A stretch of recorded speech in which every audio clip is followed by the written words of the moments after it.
प्रत्येकाचा ना एक ठराविक काळ असतो बरं का. त्यानंतर ना वेळ असते ना किंमत असते.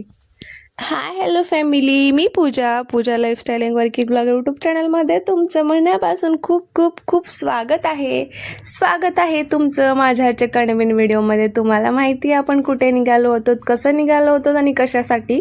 तर अगोदरचा ब्लॉग कंटिन्यू करायचा राहिला होता, त्यामुळेच हा फर्स्ट ब्लॉग आपण टाकलेला होता. तर हा ब्लॉग कंटिन्यू करा, पुढे खूप छान असं काही बघायसारखं आहे. मी ज्या गोष्टी तुम्हाला नाही सांगणार आहे त्या आपण या व्हिडिओजमध्ये पाहायला भेटणार आहेत. आणि तुम्ही लातूरमध्ये झालेला मस्त असा सोहळा तिथे बसून सुद्धा बघू शकतो बरं का. त्यामुळे हा व्हिडिओ सुरुवातीपासून शेवटपर्यंत नक्की बघा आणि हा व्हिडिओ कसा वाटतो तो सांगा.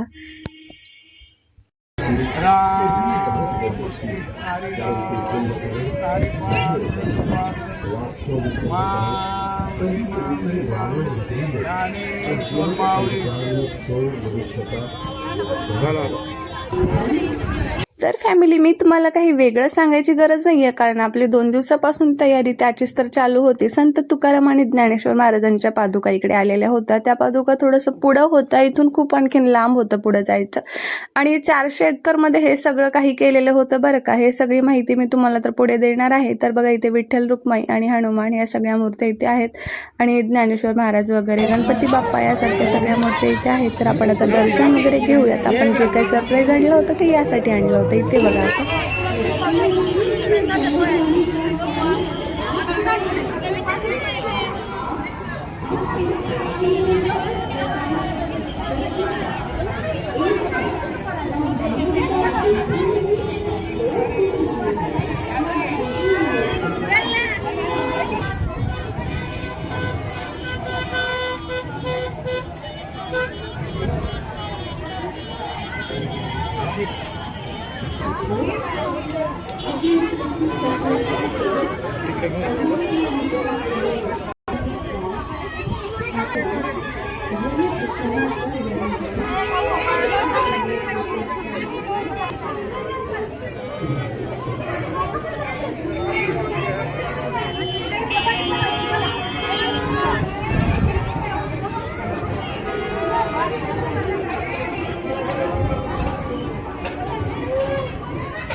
तर मी म्हटलं होतं माझं एक दुसरं एक काम होतं, ते 6 ते 8 वाजता मला मॉर्निंगला भेटणार होतं पहाटे, पण नाही भेटलं. मग त्यामुळे ना थोडासा वेळ झाला. आणि माझ्या तब्येतीचं पण मी तुम्हाला एक गोष्ट सांगितली की मला अचानक काय झालेलं होतं अगोदरच्या व्हिडिओजमध्ये.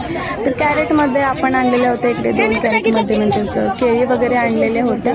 आणि ते केळी वगैरे आपल्याला इकडे वाटप करायच्या होत्या. आणि जे चिवडा पॉकेट वगैरे आणलं होतं ते आपण इकडे पुढे करणार होतो.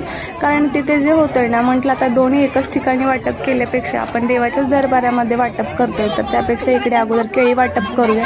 म्हणजे हे पूर्ण ओझं पुढं पण घेऊन जाता येणार नाही, कारण ॲटो वगैरे जे होता ना तो तिकडेच थांबणार होता. ॲटोवाला बोलत होता त्याला परत जायचं आहे, कारण आम्ही ॲटोमध्ये केळी ठेवलेल्या होत्या. तर त्यामुळे अगोदर सर्व केळी तिकडे वाटप केली. नंतर इकडे मंडपामधून आले की ते छान इथे सर्वजण बसलेले होते. खूप सुख, समाधान आणि शांतता असं वाटत होती बरं का, इतका गोंधळ असून सुद्धा.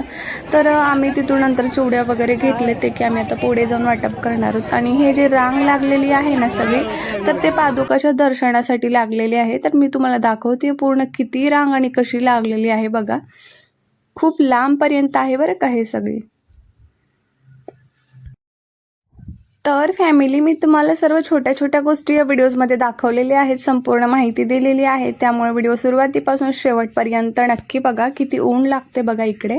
तर इथे आली, मी पॉकेट काढून द्यायला सुरू केलं. तर आजी म्हणल्या केवढ्याला आहे. मी म्हटलं आजी केवढ्याला नाही आहे, मी तुमच्या सर्वांसाठी आणले. तर ते हसायला लागले.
तर खूप सारी घाई आणि गोंधळ झाली बरं का इथं वाटप करते वेळेस, कारण पॉकेट दहीपर्यंत एकमेकाच्या हातामधले घ्यायला लागले होते आणि ज्यांनी कोणी एक एक घेतले ते पण तसेच दोन दोन घ्यायले होते. मला समजत नाही हे सगळं काय करायले होतं. या सगळ्यांचं काही नाही वाटलं. आपल्याला देवाच्या दरबारात जाऊन वाटप करायचं होतं ते मी केलं आणि मला खूप वेगळा आनंद भेटला बरं का.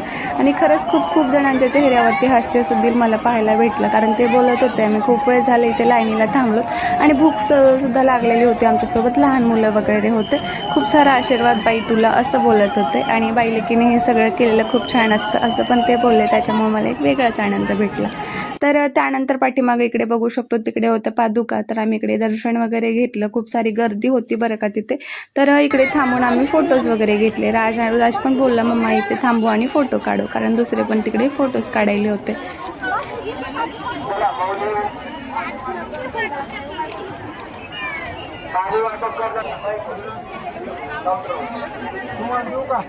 पाणी बिस्लरी वाटप करत आहेत कुणीतरी आणि त्याची आधी बिस्लरी वाटप पूर्ण का हे सेवा नसते. चला ही महिला उठा बसून मंडपाच्या नियमाने बसलेल्या सावलीला बसलेल्या महिला उठा. तुमच्यामुळे संस्कृतीला अडचणी आहे आणि एकामध्ये जाणारा न्याय काढत आहे.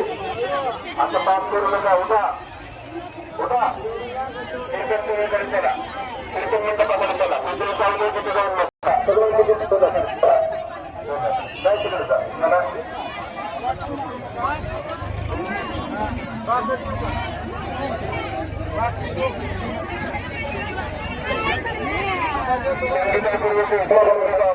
आपल्या मातोश्रीचा आलेले आहे. व्रत आहे त्यांना घेऊन जायचं. संजय पाटील आपल्या मातोश्री या ठिकाणी आलेले त्यांना घेऊन जायचं. आनंद आहे.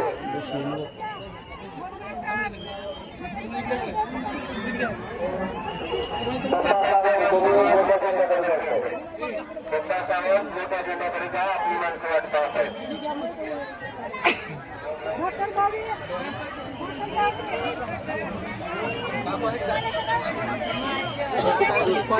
या ठिकाणी आलेला आहे ज्यांचं आहे त्यांनी घेऊन जायचं. ओळख सांगून घेऊन जायचं. शिंदेबाई जाधव त्यांनी माईकडे यायचे. आपली लहान मुलगी वाट पाहत आहे. शिंदेबाई जाधव त्यांनी माईकडे यायचे. या ठिकाणी आपली मुलगी वाट पाहत आहे.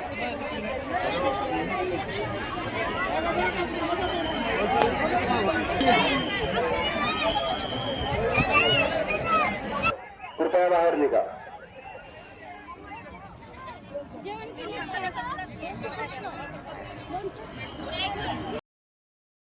आता त्यानंतर इकडे होती ना जेवणाची सेवा करायची. तर इथे जेवण वगैरे आपल्याला घेऊन जायचं असेल घेऊ शकतो. मी तुम्हाला काल सांगितलं होतं की रोटी वगैरे जेवढ्या प्रमाणामध्ये जास्त बनवून द्यायचे तुम्ही देऊ शकतो, किंवा चपाती वगैरे धपाटे यासारख्या कुठल्याही सुक्या गोष्टी की ज्या ते 1-2 दिवस राहतील अशा प्रमाणामध्ये. भाजी वगैरे ओलं असं काही तिथे द्यायचं नव्हतं.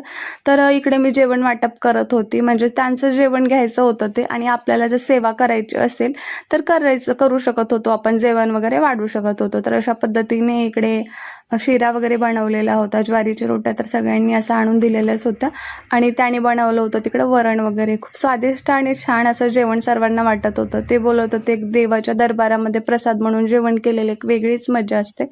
तर इकडे ना मी आता जेवण वगैरे वाढते. त्यानंतर मी सुद्धा महाप्रसाद घेणार आहे, कारण तिकडे ते पूर्ण झाल्यानंतर मला खूप वेळ लागला आणि तिकडे खूप ऊन सुद्धा लागत होतं बरं का. तर म्हटलं आता हे पण थोडीशी आपण सेवा करूयात. तर इथे आता मी जेवण वाढून घेते. तर त्या आजी बोलत होते इथे कोणी बसणार आहे का, तू बसणार आहे का. मी म्हटलं आजी मी बसणार नाही आहे, मी जेवण वाढते. तर त्या आजी बोलत होत्या बाळा मला मऊ बघून रोटी दे, मला चावत नाही आहे. तर मी त्यांच्यासाठी शोधून काढत होती त्यांना हवी तशी. पाहिजे तेवढं घ्या, वाटलं करू नका. काय द्यायचं असलं माझा.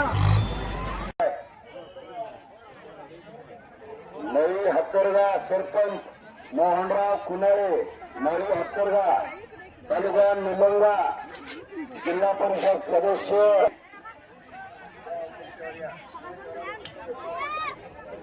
चला वाटतरावांना दिले पण नका. त्यांचा सत्कार बालाजी भाऊ कैले या ठिकाणी करत आहेत. कोणता ठीक आहे.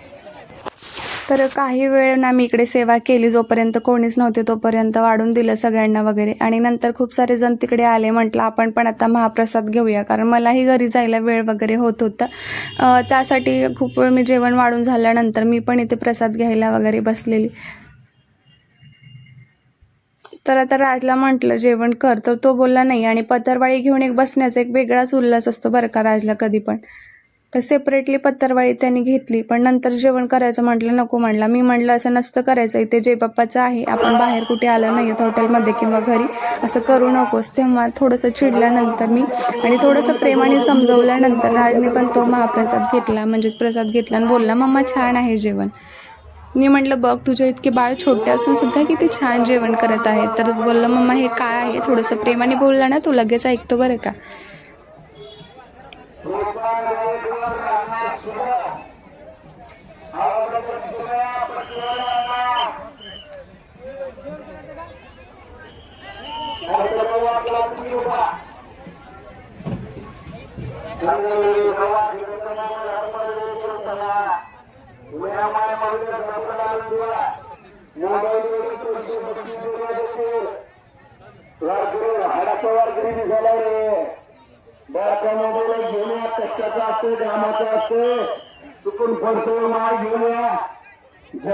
तर इथे खूप सारा घाई गोंधळ असल्यामुळे ना कोणाची पण मुलांची चुकामुक व्हायली होती, कोणत्या आजींची वगैरे चुकामुक व्हायली होती. तर तिकडे अनाउन्समेंट व्हायली होती, कोणाला काही सांगायचं असेल तर इकडे येऊन सांगू शकतो.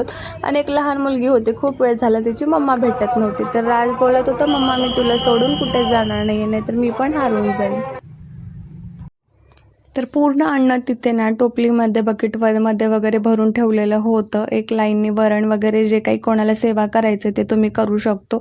आणि कोणाला असं बळजबरी पण त्यांनी दिलं होतं की तुम्ही वाडा आहे तिकडे नेऊन, कारण लोक कमी पडतात वगैरे. पण मला असं वाटतं आपण अशा ठिकाणी जाऊन ना वेगळ्या ठिकाणी कुठेतरी असं लग्नामध्ये वगैरे नाही मदत केली तरी चालते, पण असे देवाच्या दरबारामध्ये तर स्वतःहून जाऊन करायला पाहिजे. तसं तर मला कुणी म्हणलेलं नव्हतं, पण माझी इच्छा झालेली होती सर्वांना जेवण वगैरे वाढावं म्हणून. तर सर्वांना मी जेवण वगैरे वाढलं, जे आपल्याला घ्यायचं ते आपण वाढवू शकत होतो घेऊन. तर राज पण मध्ये मध्ये येत होता ना, त्यामुळे मी जास्त वरण वगैरे असं काही घेतलेलं नव्हतं, कारण तो बोलत होता मम्मा मला पण वाढायचं आहे. तर घेतला मी महाप्रसाद. तर बघू शकतो बाहेर इथे किती जास्त मोठ्या प्रमाणामध्ये लोकसंख्या आहे, मोजता पण येणार नाहीये असं. आणि काही जण बायका तर बोलत होत्या तिथं आजी वगैरे, बाई मुंगीसारखे लोक आहेत, किती लोक आहेत, किती गर्दी आहे वगैरे. जोक नव्हता ना, हे सगळं काही 400 एकरमध्ये त्यांनी अरेंज केलेलं होतं. सर्व सेवा सर्व गोष्टी त्यांनी तिथे केलेल्या होत्या. हात धुण्याच्या पाण्यापासून सगळं काही तिथे केलेलं होतं. आणि इथून पुढे तर तुम्हाला आणखीन एक ब्लॉग पुढे आहे तो पाहायला भेटणार आहे, की ते शिवलिंग वगैरे होते, कोणकोणते शिवलिंग वगैरे होते. मी या सगळी माहिती मी तुम्हाला इथे देणार आहे. तर प्रसाद वगैरे घेतला आणि इकडे भजन वगैरे चालू होतं. तर त्यासाठी मग इथे येऊन आम्ही बसलेलो होतो. तर एक वेगळं सुख आणि समाधान इथे भेटत होतं बरं का. मनाला शांतता देणारं हे ठिकाण होतं. आणि मला वाटलं उगीच नाही इतके लोक येऊन इथं बसलेले, खूप शांत असं वाटतंय. सगळ्या आजी वगैरे, आजोबा, काका काकू, आपले जे काही वयाचे मित्रमैत्रिणी, या वयाचे सुद्धा लोक तिथं आलेले होते. आणि सर्व खूप सुख समाधानाने आणि शांततेने ते सगळ्याच गोष्टींचा आनंद घेत होते.